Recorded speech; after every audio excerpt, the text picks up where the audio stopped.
Assalamualaikum warahmatullahi wabarakatuh. Bismillahirrahmanirrahim. Alhamdulillahi rabbil alamin. Wassalatu wassalamu ala ashrafil anbiya'i wal mursalin. Nabiyyina Muhammadin wa ala alihi wa sahbihi ajma'in. Rabbi shrah li sadri wa yassir li amri wahlul 'uqdatan min lisani yafqahu qawli, amma ba'du. Alhamdulillah, segala puji dan syukur bagi Allah Subhanahu wa taala, Tuhan sekalian alam. Selawat serta salam atas nabi junjungan kita Nabi Muhammad sallallahu alaihi wasallam. Juga atas ahli keluarga baginda, para sahabatnya dan para pengikutnya yang setia sehinggalah ke hari kiamat. Alhamdulillah, alhamdulillah, alhamdulillah. Para ahli-ahli PQDM yang dirahmati Allah dan juga seluruh yang mendengar siaran kitab 77 cabang iman ini yang dibawakan oleh Pertubuhan Quran Daily Malaysia. Alhamdulillah, kita bersyukur kepada Allah kerana Allah memberikan kepada kita hidayah. Dan hidayah itu sangat mahal harganya. Alhamdulillahilladzi hadana lihadza wa ma kunna linahtadiya laula an hadanallah. Untuk kita pada kesempatan kali ini dan juga pada sebelum daripada ini, Allah rezekikan kepada kita kesempatan untuk baca dari kitab 77 cabang iman. Yang mana kita harapkan apabila kita membaca kitab ini, Allah Subhanahu wa taala memberikan kefahaman kepada kita untuk kita sama-sama meningkatkan keimanan kita kepada Allah Subhanahu wa taala. Untuk sama-sama kita menyuburkan apa yang Allah Subhanahu wa taala anugerahkan kepada kita sebelum ini. Kerana akidah kita, keimanan dan kefahaman kita berkaitan dengan agama mengajarkan kita bahawa iman bertambah dan berkurang. Yazidu wa yanqus. Jadi sifat iman tu kadang-kadang dia naik, kadang-kadang dia turun. Menjadi tanggungjawab kita para muslimin dan muslimat yang dirahmati Allah untuk sama-sama kita senantiasa berusaha meningkatkan keimanan kita kepada Allah Subhanahu wa taala. Namun perlu kita perhatikan perkara-perkara yang dilakukan untuk meningkatkan keimanan kita kepada Allah mestilah merupakan perkara-perkara yang sahih, benar sebagai cabang-cabang iman yang telah digariskan oleh Allah Subhanahu wa taala dan diajarkan oleh Nabi sallallahu alaihi wasallam kepada kita semua. Untuk itu para ulama telah menulis kitab berkaitan dengan cabang-cabang iman, berusaha mengumpulkan apa yang ada dalam Al-Quran dan apa yang ada dalam hadis Nabi sallallahu alaihi wasallam agar kita sebagai umat Nabi sallallahu alaihi wasallam dan agar kita sebagai hamba kepada Allah Azza wa Jalla akan dapat meningkatkan keimanan kita kepada Allah sesuai dengan apa yang Allah Ta'ala redai dan sesuai dengan apa yang Allah Ta'ala sukai. Dan kita sangat-sangat takut. Kita berlindung kepada Allah Subhanahu wa taala dari melakukan perkara-perkara yang sebenarnya bukan dari cabang keimanan. Malah kita bimbang dan takut andai kita tergolong dari golongan mereka yang makin lama makin menurun keimanannya kerana kemaksiatan yang dilakukan atau kerana penyimpangan yang mereka lakukan berselisihan dengan apa yang telah diajar oleh Allah dan juga Rasul. Jadi sama-sama kita kembali kepada buku kita, muslimin dan muslimat yang dirahmati Allah, untuk kita meningkatkan keimanan kita biiznillah, dengan izin dari Allah Subhanahu wa taala. Kerana kita senantiasa berdoa, ya muqallibal qulub tsabbit qulubana ala dinika wa ta'atik. Wahai Tuhan yang maha membolak-balikkan hati, tetapkanlah hati kami di atas keimanan kepada Engkau. Tetapkanlah hati kami di atas agamamu dan tetapkanlah hati kami di atas ketaatan kepadamu. Ini yang kita minta dengan Allah Subhanahu wa taala saban waktu, dan seiringan dengan doa adalah kita mencari ilmu, mencari jalan-jalan, cabang-cabang keimanan yang sahih, agar doa kita minta, usaha kita lakukan, dan ia tepat di atas jalan landasan yang diajarkan oleh Nabi sallallahu alaihi wasallam. Baik, insya-Allah pada kali ini muslimin dan muslimat yang dirahmati Allah, kita akan bahaskan tentang cabang iman yang ke-57. Cabang iman yang ke-57 ialah berakhlak dengan akhlak baik. Akhlak baik ni satu perkara yang umum, menyeluruh dan meliputi semua bentuk perkara-perkara yang baik yang telah diamalkan oleh Rasulullah sallallahu alaihi wasallam. Budi pekerti yang baik, menahan marah, lemah lembut, rendah diri, hormat kepada orang, cakapnya sopan santun, tidak mencaci, tidak mencela. Dia akhlak ni satu benda yang menghiasi diri manusia. Jadi dia merupakan salah satu cabang iman. Tapi mesti dibina di atas keimanan yang benar, itu la ilaha illallah. Kalau dia berakhlak dengan akhlak yang baik tapi tidak ada asas iman, akhlak itu tidak memberi manfaat kepada dia. Kerana akhlak itu hubungan dia dengan manusia, tapi hubungan dia dengan manusia tidak akan dapat memberi kebaikan dia di sisi Allah andai dia tidak ada hubungan baik dengan Allah. Okey?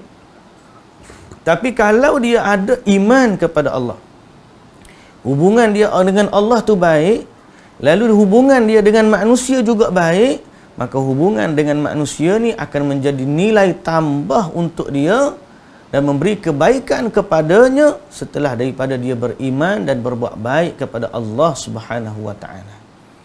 Jadi akhlak yang baik bukan semata-mata iman. Dia bukanlah keimanan yang asas, bukan fundamental, bukan rukun daripada rukun iman.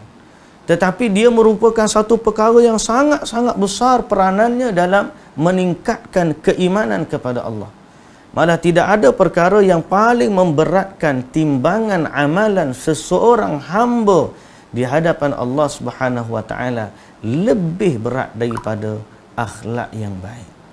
Kerana itu Nabi kita Muhammad sallallahu alaihi wasallam adalah contoh kepada akhlak yang baik sesuai dengan firman Allah Subhanahu wa taala, wa innaka la'ala khuluqin azim. Ayat yang kita bacakan di sini, okey, wa innaka la'ala khuluqin azim. Wa innaka la'ala khuluqin azim. Ayat ini merupakan ayat yang masyhur yang ada dalam surah Al-Qalam, surah yang ke-68, ayat yang ke-4, yang bermaksud sesungguhnya engkau, iaitu Muhammad, engkau wahai Muhammad, la'ala khuluqin azim, mempunyai akhlak yang sangat-sangat mulia. Dan ini adalah contoh kepada kita bagaimana akhlak adalah cabang keimanan. Kerana Rasulullah sallallahu alaihi wasallam selaku orang yang paling tinggi iman dia, baginda berakhlak dengan akhlak yang baik.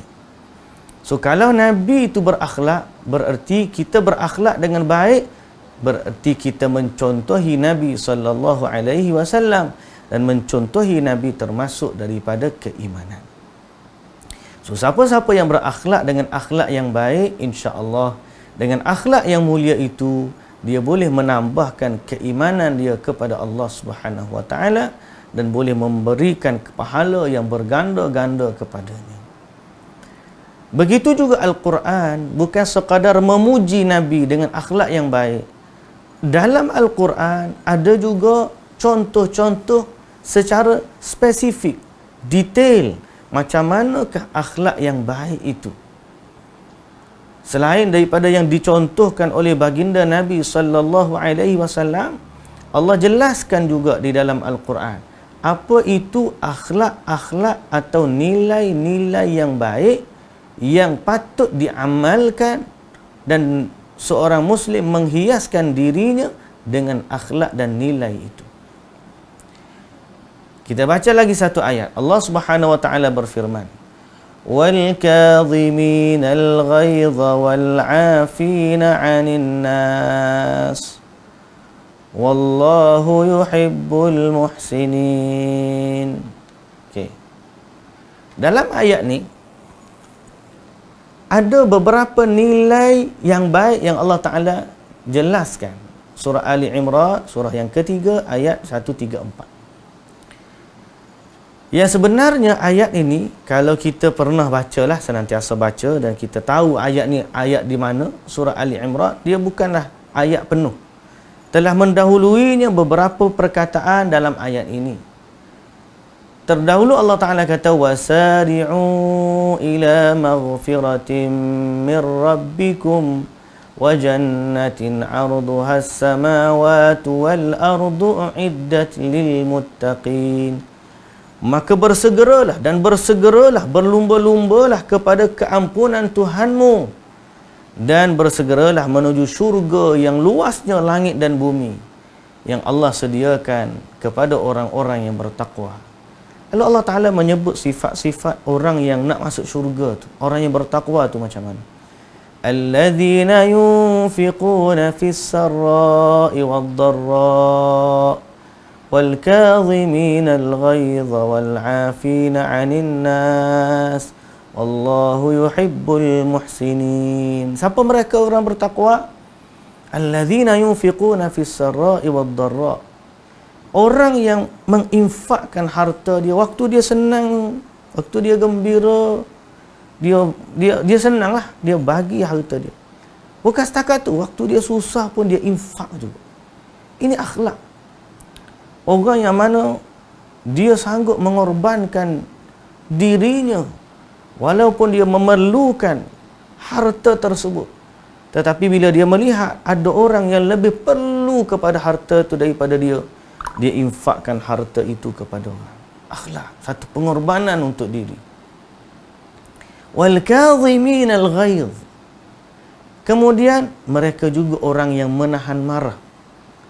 Ini contoh dalam Al-Quran. Macam mana akhlak yang mulia itu ialah menahan diri daripada marah. Berinteraksi dengan manusia. Dan menahan diri daripada marah ini bukan dalam keadaan tidak mampu. Kalau menahan diri dari marah kerana tidak mampu, itu maknanya pasrah. Kena pukul, tengok-tengok orang tu lebih kuat daripada dia. Aku pukul dia, gaduh memang kalah lah. Tak payahlah, redha je lah. Menahan marah juga, tapi bukan level hak paling tinggi lagi. Hak menahan marah ialah di saat kita ada kekuatan untuk marah. Di saat kita ada kekuatan untuk membalas, tiba-tiba kita lapangkan dada kita, kita tahan marah kita. Wal 'afina 'anil nas.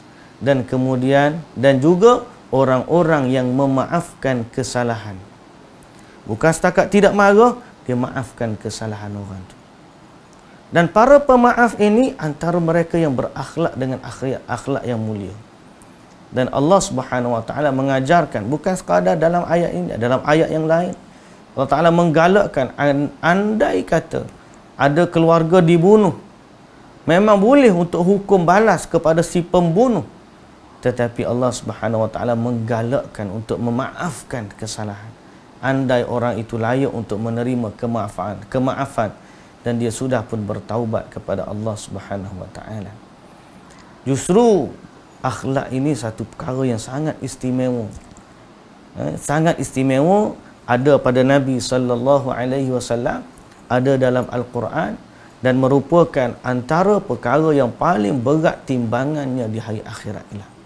Di timbangan mizan, timbangan timbangan amalan, tidak ada amalan yang lebih berat untuk ditimbang. Di atas timbangan itu lebih daripada akhlak yang mulia. Itu kata Nabi kita Muhammad sallallahu alaihi wasallam. Dan dalam hadis tentang bab akhlak yang baik ni sangat banyaklah. Akhlak Nabi dengan para sahabat, akhlak Nabi dengan jiran tetangga, akhlak Nabi dengan hatta dengan musuh-musuh dia, hatta dengan orang-orang kafir. Nabi ni bab akhlak Nabi jaga. Adalah waktu-waktu, tapi waktu perang Nabi akan tegas. Perang. Waktu berperang Nabi akan jadi panglima perang. Kalau tempat yang boleh ada ruang untuk akhlak, Nabi SAW akan menunjukkan akhlak yang baik. Kerana Abdullah bin Amr radhiyallahu anhu dalam sahihain, yakni dalam sahih Bukhari dan Muslim, menyatakan bahawa anna Rasulullah sallallahu alaihi wasallam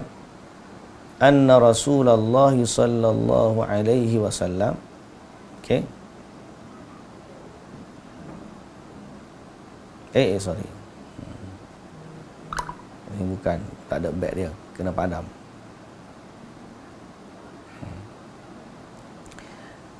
Dari Abdullah bin Amr radhiyallahu anhu bahawa Rasulullah sallallahu alaihi wasallam lam yakun fahishan wala mutafahishan. Nabi ini dia tidak keji dan dia tidak melakukan sesuatu yang keji. Apa maksud? Akhlak Nabi ni pada diri sendiri pun dia baik, apatah lagi pada berakhlak berinteraksi dengan orang pun Nabi baik. Nabi tidak ada perkara keji pada dirinya dan Nabi tidak akan bermuamalah dengan orang lain secara keji. Dan Nabi SAW bersabda lagi, wa qala inna min khiyarikum ahsanukum akhlaqa. Sesungguhnya orang yang terbaik dari kalangan kamu ialah orang yang paling baik akhlaknya. Ni Nabi SAW yang kata macam ni. Siapa yang paling baik di kalangan kamu? Mereka itu adalah orang yang paling baik akhlaknya. Tapi sebagaimana saya sebut tadi, setelah daripada ada asas keimanan.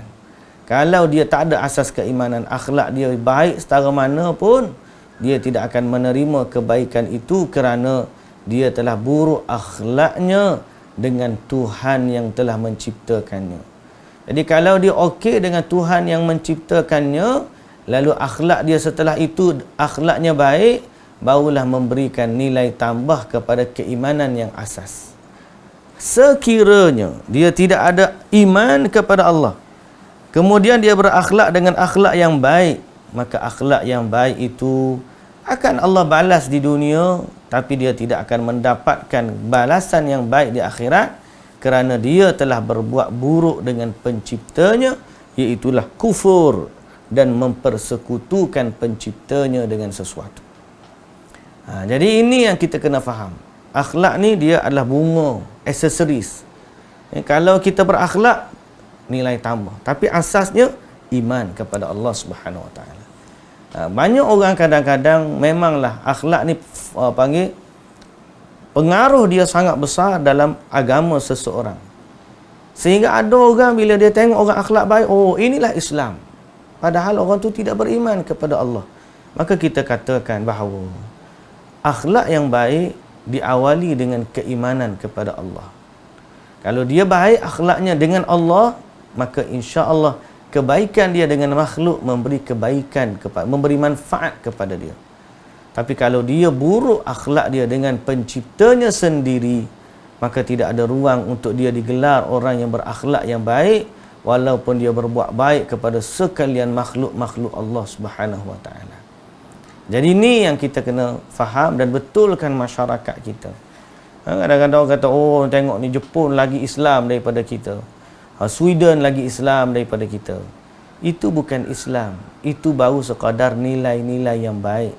Benar mereka ada nilai-nilai yang baik, tetapi nilai-nilai itu tidak boleh mengalahkan keimanan kepada Allah dan tidak boleh memberikan manfaat andai tiada keimanan kepada Allah Subhanahu Wa Taala. Jadi itu yang kita kena faham. Kita pakat-pakat perbaiki akhlak kita. Dalam masa yang sama jangan dilupakan perbaiki akidah keimanan kita kepada Allah Subhanahu Wa Taala. Okey? Jangan sampai baik ni terlebih. Terlebih. Macam mana baik terlebih? Dia nak buat baik kepada makhluk, dalam masa yang sama dia bermaksiat kepada pencipta Al-Khaliq. Nak akhlak ni, kita tak boleh akhlak harmoni. Tapi sampai ke satu tahap, harmoninya dia melanggar hukum Allah. Yang tu tak boleh. Dia pergi kerana akhlak dengan manusia, dia pergi sampai ke dalam tokong agama lain, kuil agama lain, menyertai ritual-ritual agama mereka. Maka ini bukan akhlak dah dia panggil. Ini adalah kejahilan. Kerana apa? Kerana dia telah melanggar hak yang paling utama, asas yang paling utama, iaitulah keimanan kepada Allah Subhanahu wa taala. Okey? Jadi akhlak ni dalam ruang lingkup agama. Jangan kerana hanya semata-mata akhlak langgar habis hukum agama. Itu tidak panggil akhlak tu. Itu dipanggil sembrono. Sembrono. Kalau nak akhlak yang baik, ikut panduan agama. Apa yang agama suruh kita doakan, doakan. Apa yang agama tak izinkan untuk kita doakan, tak doakan. Ada seorang pensyarah ataupun ustaz lah boleh kata, dia menangis. Dia kata, hargailah, kamu semua beruntung. Sebab kamu semua, keluarga kamu Islam. Lepas dia mati, kamu boleh doakan mereka. Kamu boleh istighfar kepada mereka. Kamu boleh buat kebaikan-kebaikan yang akhirnya sampai kepada mereka. Kerana ibu ayah kamu Muslim. Kerana adik-beradik kamu Muslim. Kerana saudara mara kamu Muslim. Adapun aku, kata dia, aku tak boleh buat macam tu. Sebab mak ayah aku bukan Islam. Dia menangis. Keluarga dia bukan semuanya Islam. Dia menangis. Dia nak baik kepada mak ayah dia, tapi tak boleh. Allah Ta'ala tak izin untuk seorang anak mendoakan ibunya yang meninggal dalam kekufuran. Kerana orang tu, si mati itu telah berbuat salah dan telah sangat tidak berakhlak kepada Allah Subhanahu wa taala. Di mana Allah yang menciptakan dia, tetapi dia pergi menyembah selain daripada Allah. Sangat-sangat tidak bermoral, sangat-sangat tidak berakhlak. Lalu orang ni mati dalam kekufuran.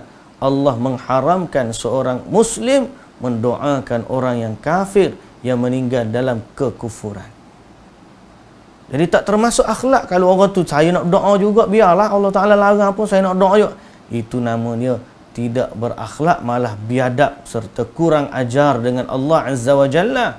Kerana Allah melarang sesuatu, malah mereka melanggarnya. Dan begitu juga apabila Allah memerintahkan sesuatu perkara, maka termasuk dalam buruk akhlak ialah dia melanggar atau meninggalkan apa yang diwajibkan oleh Allah Subhanahu wa taala. Jadi kita kena faham sekali lagi, muslimin dan muslimat yang dirahmati Allah, akhlak yang baik berada dalam ruang lingkup agama ini. Okey, mungkin kita kata mereka buat nilai-nilai yang baik, tapi dia tidak akan memberi manfaat kepada keimanan. Kerana asas iman dia tak ada. Dan bila asas iman dia tak ada, dia tidak akan ditimbang dan tidak akan menerima sedikit pun kebaikan di hari akhirat. Sebagaimana Allah Subhanahu wa taala janjikan dalam Al-Quran. Ni, semoga Allah Ta'ala menghiaskan diri kita dengan akhlak yang mulia. Dalam satu riwayat yang lain, Nabi SAW sebut, orang yang paling aku kasihi ialah orang yang paling baik akhlaknya. Okay, Nabi SAW suka kita kalau berakhlak dengan akhlak yang baik. Senyum, tanya khabar. Tidak membiarkan kawan-kawan kita dalam kesusahan. Kalau orang marah kat kita, kita sabar. Dan seumpama dengannya lah. Ni, akhlak ni luas. Dan hadis Aisyah radhiyallahu anha juga dalam Sahihain, ada riwayat lain menunjukkan contoh sampling macam mana indahnya akhlak Nabi sallallahu alaihi wasallam. Dan akhlak itu mesti dibezakan dengan ketegasan. Bila orang tegas pada sesuatu, bukanlah bermaksud tidak berakhlak, tidak. Tapi ketegasan dengan sesuatu yang benar itu sebenarnya satu perkara yang baik. Yang masalah dia ialah apabila tegas dalam sesuatu yang batil. Yang itu yang kita tak nak. Kita pun minta selalu minta dengan Allah Subhanahu Wa Taala agar Allah Subhanahu Wa Taala pandu kita dan hiasi diri kita dengan akhlak yang baik. Allahumma ati nufusana taqwaha wa zakkiha anta khairu man zakkaha anta waliyuha wa maulaha. Ya Allah, biarlah kita ni dihiaskan diri dengan akhlak yang baik. Dengan akhlak yang baik. Muslimin dan muslimat yang dirahmati Allah Subhanahu wa taala sekalian. Nabi sallallahu alaihi wasallam kata, "Ma khuyyira Rasulullah sallallahu alaihi wasallam baina amrayni illa akhadha aysarahuma ma lam yakun ithma. Fa in kana ithman kana ab'adun nasi minhu. Wa man taqama Rasulullah sallallahu alaihi wasallam li nafsihi illa an tuntahaka hurmatullah fayantaqimu lillahi biha." Aisyah radhiyallahu anha menyatakan, Rasulullah sallallahu alaihi wasallam tidak membuat pilihan antara dua perkara melainkan baginda mengambil yang lebih mudah selagi ia bukan dosa. Nabi ni jika diberi pilihan, baginda hanya buat pilihan kepada perkara, Nabi akan memilih perkara yang mudah di antara kedua perkara. Tengok Nabi ni kalau diberi pilihan, dia akan ambil yang mudah. Bukan kerana tatabbu'ur rukhas. Tatabbu'ur rukhas ni ada orang suka cari yang mudah je. Tak kira lah betul ke salah, dia akan cari yang paling mudah. Nabi bukan macam tu. Aisyah kata, selama dia bukan dosa. Kalau tak menjadi satu dosa, Nabi akan pilih perkara yang mudah tersebut. Ini akhlak Nabi sallallahu alaihi wasallam. Untuk siapa? Untuk umat dia. Nabi kalau dia nak yang payah pun dia boleh. Semayang Nabi pun pecah kaki, bekak kaki. Tapi Nabi mengambil perkara pendekatan yang baik, mudah untuk umat dia. Okey.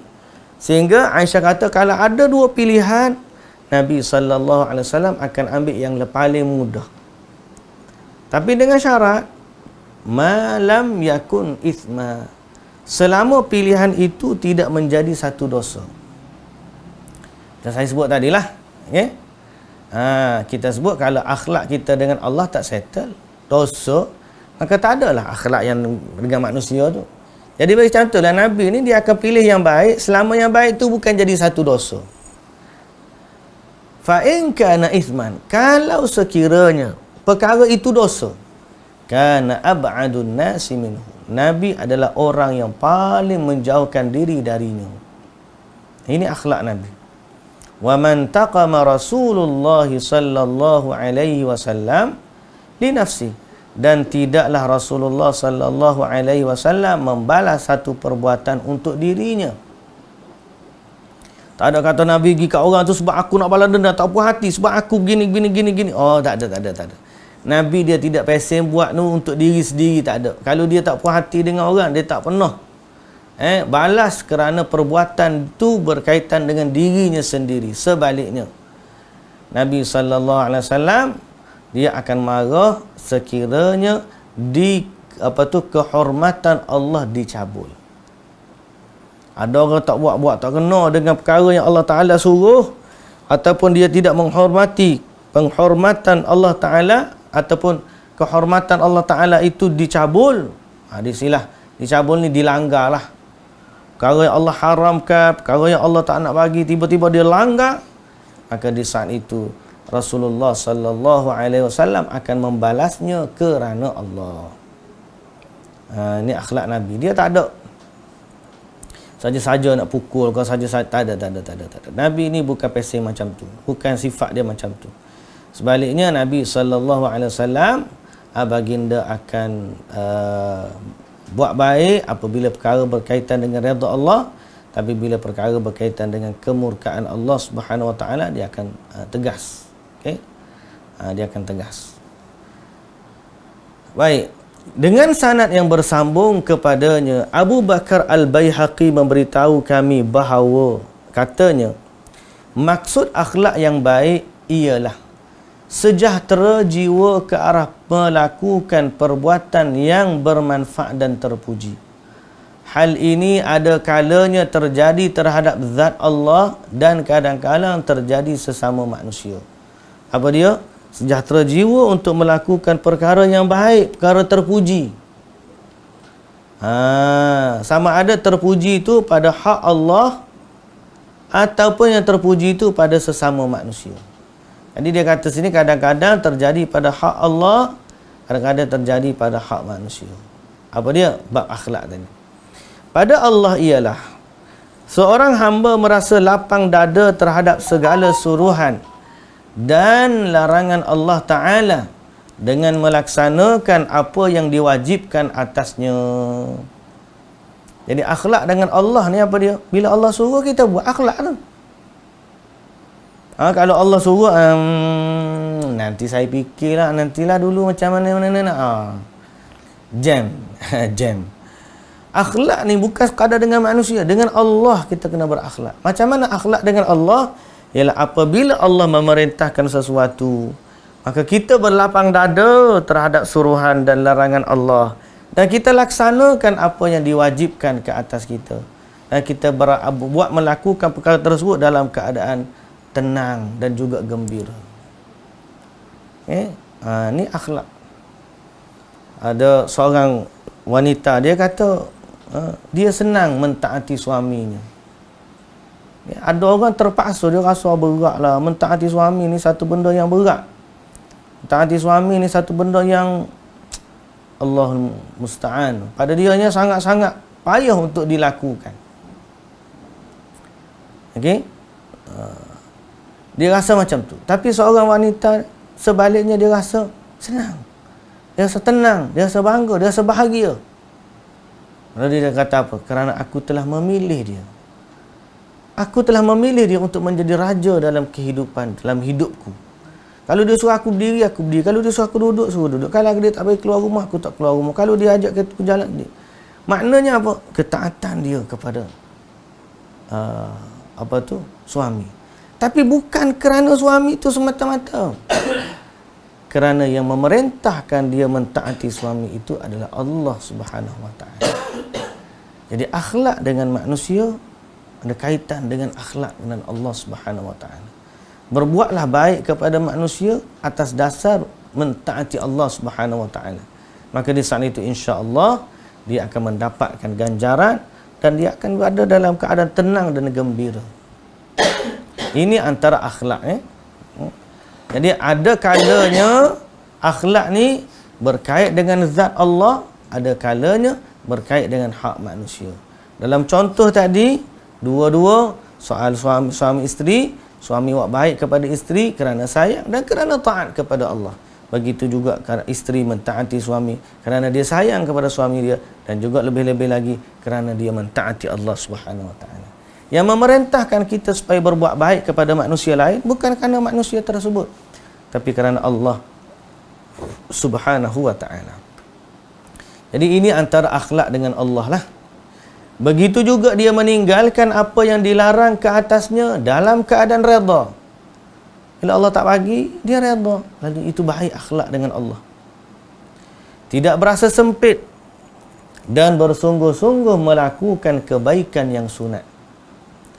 Dia turut meninggalkan banyak perkara harus kerana Allah Subhanahu Wa Taala yang Maha Suci. Apabila dia melihat bahawa perbuatan tersebut lebih dekat kepada ubudiyah berbanding melakukannya sambil merasa seronok, tidak bosan dan tidak suka.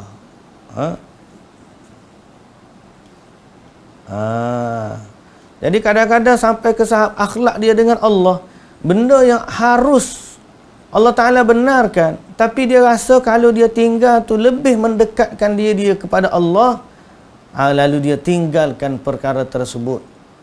Walaupun dia rasa sebenarnya seronok nak buat, benda tu tak bosan dan tak payah pun nak buat, tapi dia tinggalkan semua tu kerana dia mengharapkan redha Allah Subhanahu Wa Taala sebagai matlamat utama dalam kehidupan dia. Jadi ini antara akhlak dia dengan Allah Subhanahu wa taala. Ini kita buat kerana Allah. Tapi Allah taala alam, kadang-kadang kita ni ditipu penyakit ghaflah. Ghaflah ni maksud apa ghaflah? Ghaflah ni lupa, lalai. Hati yang lalai ni, Allahu akbar. Kita sangat-sangat berlindung daripada hati yang lalai ni. Bahkan kita minta kepada Allah Subhanahu wa taala, Allahumma ati nufusana taqwaha wa zakkiha anta khairu man zakkaha anta waliyuha wa maulaha. Ya Allah, berilah kepada jiwaku ni rasa takwa, rasa takut kepada Allah Subhanahu wa taala. Kita minta kepada Allah macam tu. Baik. Itu dengan Allah. Dalam komunikasi bersama manusia pula, dia adalah orang yang mudah menyempurnakan hak mereka. Tidak meminta-minta, ia dilakukan untuknya. Dia dalam bab orang, dia nak bagi. Dan untuk dia, dia tak minta. Kalau orang nak bagi, okey. Kalau orang tak bagi pun tak apa. Bab orang dia usaha menyempurnakan. Dia tak ada sifat selfish, dia tu tak ada. Kita ni bab kita cepat sangat, bab kita. Bab orang kita lambat. Dia ni ada akhlak yang mulia dengan manusia. Jadi ada akhlak mulia dengan Allah, ada akhlak mulia dengan manusia. Akhlak mulia dengan manusia, dia mudah menyempurnakan hak-hak manusia. Akhlak yang mulia dengan manusia, dia tidak meminta dilakukan untuknya. Bukan buat tu untuk balas dak. Okey. Jika dia sakit namun tidak dilawati, kembali dari permusafiran namun tidak diziarahi. Siapa akhlak ni, dia tak minta. Kalau dia sakit, orang tak lawat dia pun, dia tak kata apa. Kalau dia kembali ke musafir, tidak diziarahi. Memberi salam namun tidak dijawab. Bertamu namun tidak dimuliakan. Meminta bantuan namun tidak disahut. Berbuat baik namun tidak dihargai. Menemui satu kaum namun tidak dihormati. Berbicara namun tidak diminta diam. Meminta izin dengan kawannya namun tidak diizin. Meminang namun ditolak. Meminta tempoh untuk membayar hutang namun tidak diberi. Meminta dikurangkan hutang namun tidak berjaya dan sebagainya. Tapi dia tidak marah, tidak membalas hal yang sama. Keadaannya tidak berubah menjadi tidak baik. Tidak berasa dalam hati bahawa dia dijauhi atau disisih. Dan tidak membalas semua tadi walaupun ada jalan untuk dia melakukannya. Ini akhlak. Orang buat macam-macam kat dia, tapi dia tidak berhajat untuk membalas. Akhlak buruk itu dengan akhlak yang buruk sepertinya. Tak ada. Ini orang yang berakhlak mulia. Mulut dia jaga, akhlak dia jaga, semualah dia jaga agar tidak bertentangan dengan apa yang diajarkan oleh Allah Subhanahu wa taala. Dan dia tidak meminta-minta kepada manusia. Orang nak bagi, orang bagi penghormatan, alhamdulillah, alhamdulillah, alhamdulillah. Dia tak marah kalau orang meminta tempoh untuk bayar hutang, tiba-tiba tak beri. Dia pula marah. Orang kita ni kadang-kadang dia di pihak meminta, bila tak bagi dia pula marah ke orang.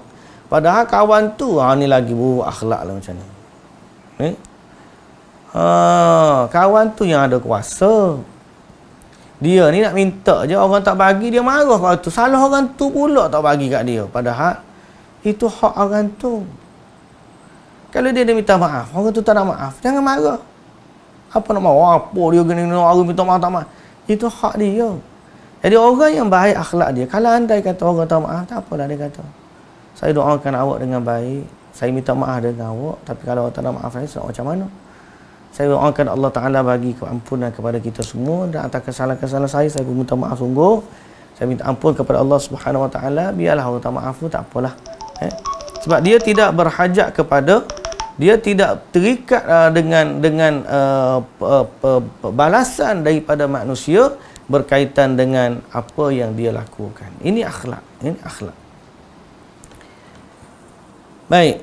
Jadi bila dia ditolak, panggil orang Pinang tak terima dan sebagainya, tetapi di sini dia punya ni. Tetapi dia tidak marah, tidak membalas dengan hal yang sama. Keadaannya tidak berubah menjadi tidak baik. Tidak berasa dalam diri bahawa dia dijauhi atau disisih. Dan tidak membalas semua tadi walau ada jalan untuk melakukannya. Okey, dia tak balas semua tadi walaupun dia ada jalan untuk melakukan. Ini akhlak dengan manusia lah. Bahkan dia menganggap dia tidak kisah dengan semua perkara itu dan membalas setiap sesuatu satunya dengan cara yang lebih baik, afdal dan lebih dekat dengan kepada kebaikan dan takwa, serta lebih hampir kepada sikap yang dipuji dan diredai. Dalam menyempurnakan hak-hak yang wajib ke atasnya, dia menjadi seperti orang yang memelihara sesuatu miliknya dengan baik. Maka apabila saudara muslimnya sakit, dia lawati. Jika ada orang datang minta bantuan, dia bantu. Jika dia meminta tempoh untuk membayar hutang, dia berikan penangguhan. Jika dia minta pertolongannya untuk melunaskan hutang, dia hulurkan tangan. Jika dia inginkan toleransi dalam jual beli kepadanya, dia tunaikan. Jika tidak melihat cara orang lain yang bermuamalah dengannya, maka bagaimanakah cara yang mereka lakukan terhadapnya sebelum ini, dan bagaimanakah orang ini pula bermuamalah dengan manusia? Sesungguhnya dia hanya menjadikan sikap terpuji sebagai penghulu buat diri, lalu dia turuti dan tidak bercanggah dengannya. Ini akhlak yang baik. Dia fikir macam mana nak buat akhlak yang terbaik dalam apa jua situasi yang dia lakukan. Okay? Dan dia akan berikhtiar untuk tidak bercanggah dengan kehendak Allah Subhanahu Wa Taala. Adapun akhlak buruk, ada yang semula jadi dan ada yang perlu diusahakan. Oh, akhlak buruk ni ada memang perangai asli dia lagu tu dah. Dan ada orang lama-lama jadi buruk. Itu bagi usaha kan. Bukan sengaja tak. Tapi hasil daripada sebab kelakuan mereka sendiri. Sesungguhnya usaha yang untuk mendapatkannya boleh diambil daripada orang yang tabiatnya lebih baik. Maka dia akan sempurnakan akhlak itu dengan cara mendapatkannya daripada orang yang tersebut. Menurut kebiasaan, sudah diketahui bahawa pemikiran orang yang berfikiran bernas akan bertambah dengan berada bersama mereka yang berfikiran matang, dan orang alim juga akan bertambah ilmunya dengan bergaul bersama ulama. Begitu juga dengan orang soleh yang cerdik yang bersama dengan golongan soleh dan cerdik pandai. Maka patutlah akhlak baik orang yang sudah berakhlak mulia akan bertambah dengan berada dalam golongan yang baik. Taufik itu hanyalah milik Allah. Jadi apa yang kita baca ni, cabang iman yang ke-57, berakhlaklah dengan akhlak yang baik secara umumnya. Apa juga akhlak yang baik yang bertepatan dengan kehendak Allah dan Rasul, maka itulah yang kita nak buat. Okay. Muslimin dan muslimat yang dirahmati Allah Subhanahu Wa Taala, kita sambung satu lagi. Ini ada kaitannya dengan hamba dan juga tuan lah. Cabang iman yang ke-58 ialah berbuat baik kepada hamba. Hamba ni zaman kita ni tak ada dah hamba. Yang adanya pekerja lah. Pekerja ni dia tidak sampai status hamba. Dia orang merdeka yang diminta untuk bantu kita buat kerja. Kita bayar upah kepada dia. Hamba ni tak ada upah. Hamba ni dijual beli. Kalau dia beli, maka hamba tu milik dia. Sampai mati pun hamba tu kena buat kerja untuk dia, sebab dia bukan merdeka. Sebaliknya dia adalah harta milik seorang hamba. Sebaliknya dia adalah harta milik seorang manusia lah. Tuan hamba. Tuan dia, harta milik tuan dia. Okey, muslimin dan muslimat yang dirahmati Allah. Berbaik kepada hamba ni, kita nak sebut macam mana? Kita baca ayat Quran. Wa'budu a'udzu billahi minasyaitonir rajim. Wa'budu Allah wa la tusyriku bihi syai'a. Wa bil walidaini ihsanan wa bidzil qurba wal yatama wal masakin wal jari dzil qurba والجار ذي القربى والجار الجنب والصاحب بالجنب وابن السبيل وما ملكت أيمانكم. Datang hujung sekali. Maksud dia, wa'budullah, sembahlah Allah. Wala tusyriku bihi syai'a, jangan kamu mempersekutukannya dengan apa jua pun. Wabil walidaini ihsana, berbuat baik kepada kedua ibu bapa. Wa bidzil qurba, buat baik kepada kaum kerabat. Wal yatama, kepada anak yatim. Wal masakin, kepada orang miskin. Wal jari dzil qurba, jiran yang ada saudara. Wal jaril junubi was sahibi bil jambi wa ibnis sabil, jiran yang jauh tak ada hubungan saudara. Was sahibi bil jambi, rakan sejawat yang duduk sebelah kita. Was wa ibnis sabil, dan juga orang bermusafir. Wa ma malakat aymanukum, dan kepada hamba-hamba yang kamu miliki. Jadi Allah Ta'ala ni rupanya berbuat baik kepada hamba ni pun cabang iman. Kita buat baik kepada pekerja kita, cabang iman. Kita buat baik kepada orang bawah kita, cabang iman. Kenapa jadi cabang iman? Sebab Allah suruh baik kepada hamba. Kalau hamba kena buat baik macam tu, yang tidak hamba lagilah. Dia kata dia bukan hamba, dia pekerja saya, ikut saya. Tuan-tuan, kalau pekerja, kalau hamba pun agama suruh baik, pekerja ni lagilah kena buat baik. Sebab hamba ni dia tidak memiliki, hamba ni dia dimiliki. Sedang pekerja orang merdeka, harta tu milik dia. Hamba ni kalau kerja dapat kat tuan dia je. Sebab dia harta milik tuan dia. Adapun pekerja dia bukan hamba, dia orang merdeka, hak dia tu. Jadi kalau hamba pun Islam suruh baik, pekerja lagilah kena buat baik. Ni lagilah kena buat baik, ni. Orang musafir yang terlantar dan juga hamba yang kamu miliki. Ni ada dipanggil wajhus syahid ni. Poin inilah yang kita ambil ayat ni berdasarkan tajuk ini.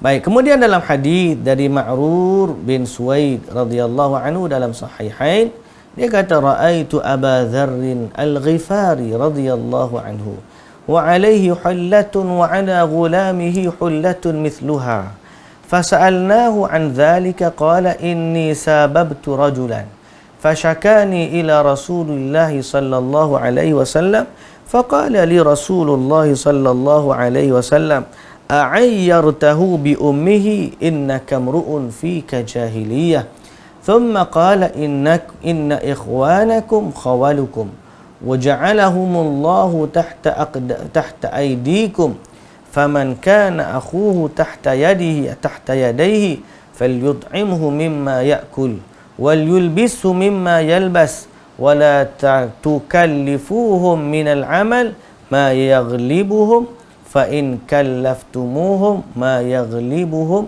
fa'ainuhum. Abu Dzar radhiyallahu anhu dia kata, bukan Abu Dzar, Ma'rur dia melihat Abu Dzar al-Ghifari memakai pakaian dua lapis. Hullah ni baju, pun dia ada lagi baju atas dia. Baju yang atas baju macam jaket lah. Kalau kot ni, kalau jubah ni dia ada hullah, kot hak ada. Jadi dia pakai macam tu. Tengok-tengok hamba dia pun pakai macam tu juga. Serupa. Hamba pakai sama macam tuan dia. Kami pun bertanya kepada dia, Ma'rur ni tanya macam mana hamba pakai macam dia tuan. Kata Nabi, kata Abu Dzar radhiyallahu anhu, dulu aku pernah mencela seorang lelaki. Dan Rasulullah SAW kata, apa kamu mencelanya dengan menyebutkan diri ibunya? Nabi kata, sesungguhnya kesan jahiliyah masih ada pada kamu. Jadi hadis ni cerita jangan caci orang dengan ibu dia. Jangan caci orang dengan ayah dia. Sebaliknya, Kalau tak puas hati dengan individu tersebut, cukuplah individu tersebut saja. Kalau main siapa sebut nama mak, sebut nama pak ni, ni dia panggil perangai jahiliyah. Kemudian baginda bersabda, sesungguhnya saudara kamu adalah pembantu milik kamu yang Allah jadikan mereka di bawah kehendak kamu. Walaupun dia tu hamba, tapi dia masih lagi hamba kepada Allah. Walaupun dia ni hamba kamu, dia masih lagi hamba kepada Allah Subhanahu wa taala. Jadi kita kena jaga dia. Sebab tu Nabi sallallahu alaihi wasallam kata, dia adalah pembantu yang Allah jadikan mereka di bawah kehendakmu. Jadi siapa yang memiliki saudara yang berada di bawah kehendaknya, maka hendaklah dia memberinya makan sama dengan apa yang dia makan. Dia memakaikannya sama seperti apa yang dia pakai. Jangan bebankan mereka dengan kerja yang berat.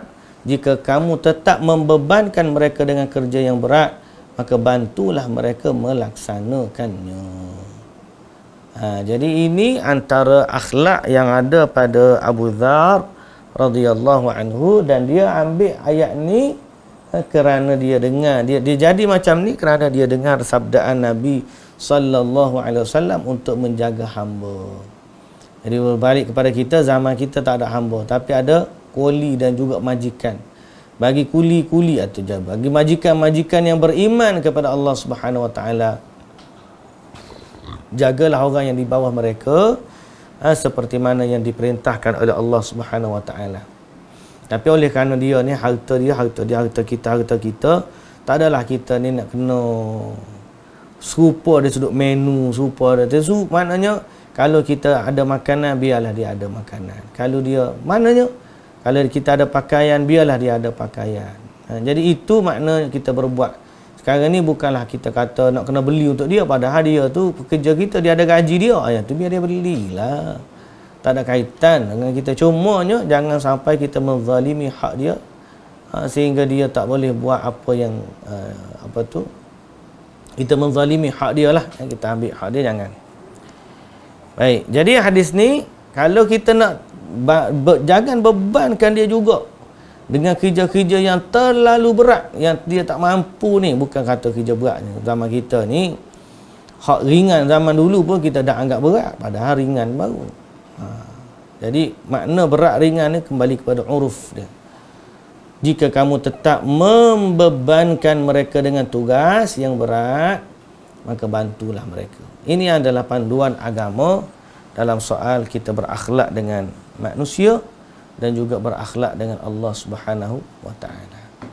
Jadi muslimin dan muslimat yang dirahmati Allah Subhanahu wa taala sekalian, kita dapat dua ialah pagi-pagi ni. Mudah-mudahan Allah Subhanahu wa taala memberkati kita, menjaga akhlak kita, dan lebih utama menyuburkan keimanan kita kepada Allah Subhanahu wa taala. Baik, insya-Allah. Ada soalan akan tanya dalam online.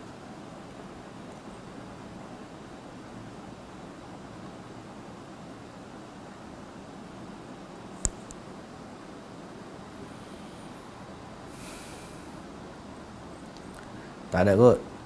InsyaAllah tak ada Jadi kita berhenti setakat tu. InsyaAllah muslimin dan muslimat yang dirahmati Allah, agar iman kita makin lama makin bertambah. Siru ala barakatillah. Subhanakallahumma wa bihamdika asyhadu an la ilaha illa anta astaghfiruka wa atubu ilaik. Aqulu qawli hadha wa astaghfirullahal azim li wa lakum. Assalamu alaikum warahmatullahi wabarakatuh.